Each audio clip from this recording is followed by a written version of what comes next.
Hi guys, Killershrewfan here, and it's time for another episode of Killershrewfan's Killer Toy Reviews as part of Killershrewfan's 12 Days of Review. We are rapidly coming to the close of this little mini-series, and I gotta say it's been a lot of fun, but we've got 2 more reviews in us, and today we're gonna bring you the Terra by Battat Cryolophosaurus figure. This figure was requested by none other than Dino Man. Thank you so much for this request, and we are really excited to take a closer look at this figure right here and right now on Killershrewfan's Killer Toy Review. So right off the bat, just want to say, it's basically the same story as the Acrocanthosaurus and Parasaurolophus in terms of the packaging. The only difference is you've got a little plastic band in there holding the figure in rather than the wires, which means this figure, unlike the Parasaurolophus and Acrocanthosaurus, cannot come out and go back in as you please. So, for sake of keeping mine mint and in the box, I will not be removing him from the packaging. So this is kind of going to have to be a review from a distance, but that's going to give me an opportunity to try a little experiment with how I do figure reviews. So we're going to try things a little differently today, and you'll have to let me know down in the comments below what you all think of it. But without further ado, let's jump right in.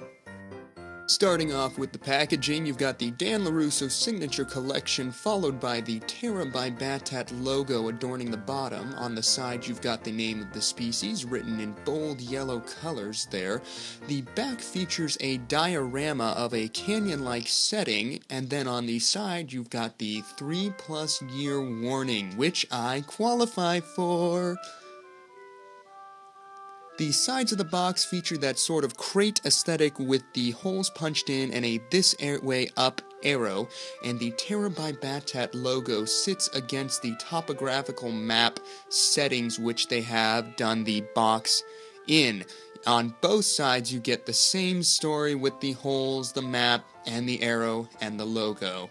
The back features factoids about the species written in both English and I believe Spanish, but I could be wrong. If you'd like, go ahead and pause the video and read up on some facts about the Dilophosaurus. Starting off with the figure itself, as you can see, the most striking figure or aspect of the head are those crests done in a bold blood red coloration. The eye is done in the classic dinosaur eye style with the yellow iris and the black pupil, and he does have individually sculpted teeth jutting out from above the lower jaw there. It is kind of hard to see. Give me a second here, let me adjust the light. There in the darkness you can kind of get a better grasp of how those teeth are sculpted. They are kind of uneven and snaggly, but still cool nonetheless. As you can see, the body has that classic wrinkle texture going down the entire thing, rather than scales, which so many companies have done instead of the wrinkles.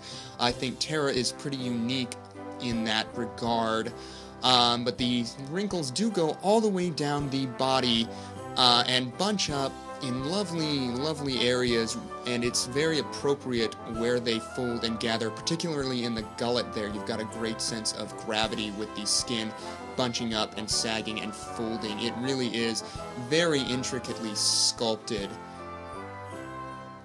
The hands are done in with black claws, but they are painted a little haphazardly. However, they are sculpted rather appropriately, facing inwards, with the palms permanently facing inwards as they should be.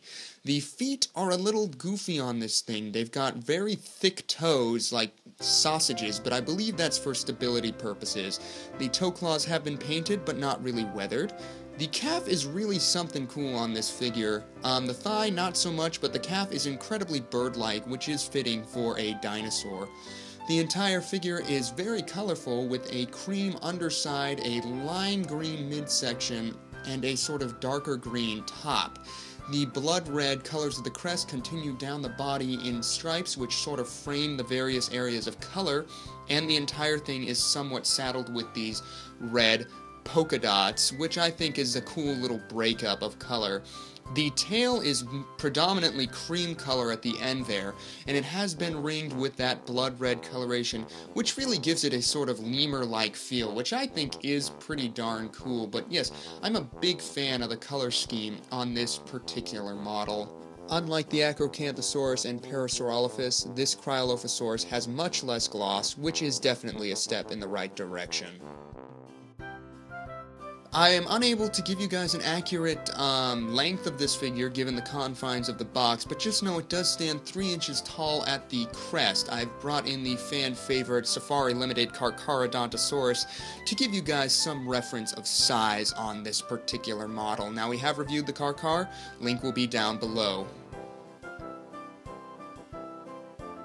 Next up, we'll go ahead and bring in the Squatting Dilophosaurus from the Fighting Dilophosaurus figures, which we recently reviewed as part of Killershrewfan's 12 Days of Review. Link will be down below for that.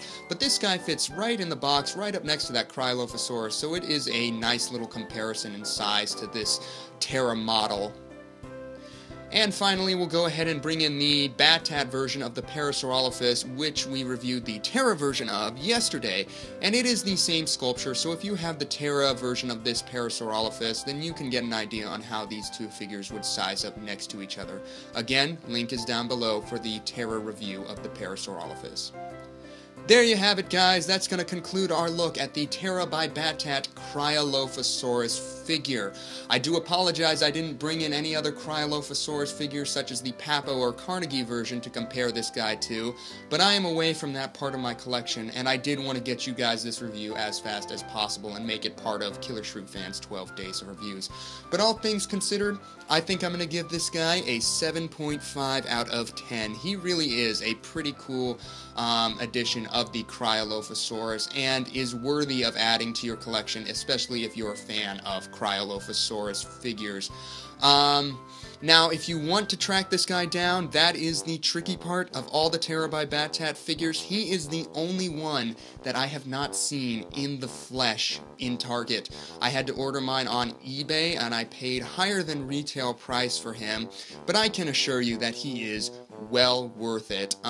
So if you have the opportunity to get him online, go for it. And definitely, if you see him in Target, pick him up, because he is...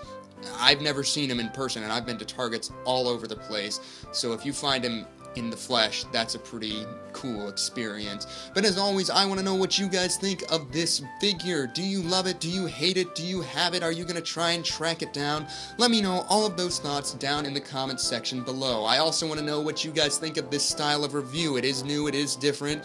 If you enjoyed it, let us know, and don't be afraid to hit that like button so that we do know you enjoyed it, and subscribe to Old Killershrewfan so that you don't miss any of our future reviews. As always, thank you guys so much for tuning in. Love y'all very much. We will see you in our next review. Bye-bye now.